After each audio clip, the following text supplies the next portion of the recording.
زندگی میان مرزها، داستان عبدالحمید. با صدای آرام و عمیق. اسم من عبدالحمید است. زندگی هیچ وقت راه آسانی پیش پایم نگذاشت. هر قدم گاهی روی خار بود.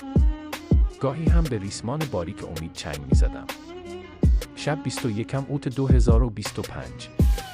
آسمان ترکیه پر از ستاره بود.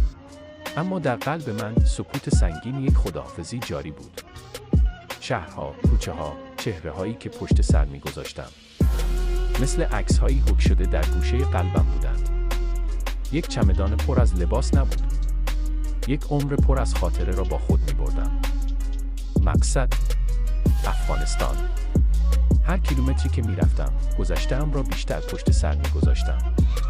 منظره‌هایی که از پنجره اتوبوس می‌دیدم، هم غریبه بودند و هم آشنا. اون لحظه فهمیدم که انسان فقط خاک را عوض نمی‌کند. درونش یک من تازه به دنیا می‌آید. روزها گذشت، ماه‌ها سپری شد.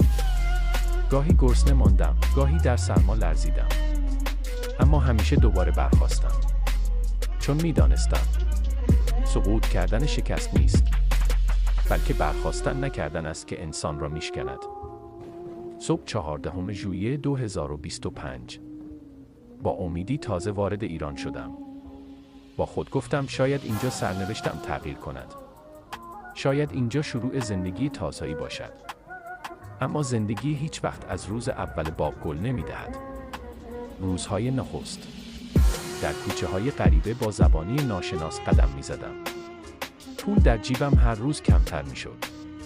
اما نیروی مقاومت در دلم هر روز بیشتر می‌شد. فقط آرام آرام روح آدم را فرسوده می‌کند.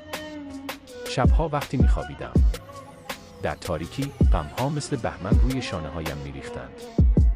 گاهی به دیوار خیره می‌شدم. به گذشته فکر می‌کردم و از خودم می‌پرسیدم چطور به اینجا رسیدم؟ اما همون لحظه صدایی از درونم می‌گفت عبدالحمید، تو هنوز تمام نشده ای. این تازه آغاز راه است. اکنون در ایران تلاش می‌کنم سر پا بمانم. هر روز یک قدم دیگر به زندگی نزدیک می‌شوم. می‌دانم راه طولانی است. اما روزی خواهد رسید که اینجا نه فقط محل زندگی، بلکه ریشه‌هایم خواهد بود. و آن روز که بیاید، تنهایی، گرسنگی و خستگی امروز فقط خاطرهای دور خواهد بود. وقفه کوتاه، نفس عمیق. من عبدالحمید هستم و این داستان زندگی من میان مرزهاست.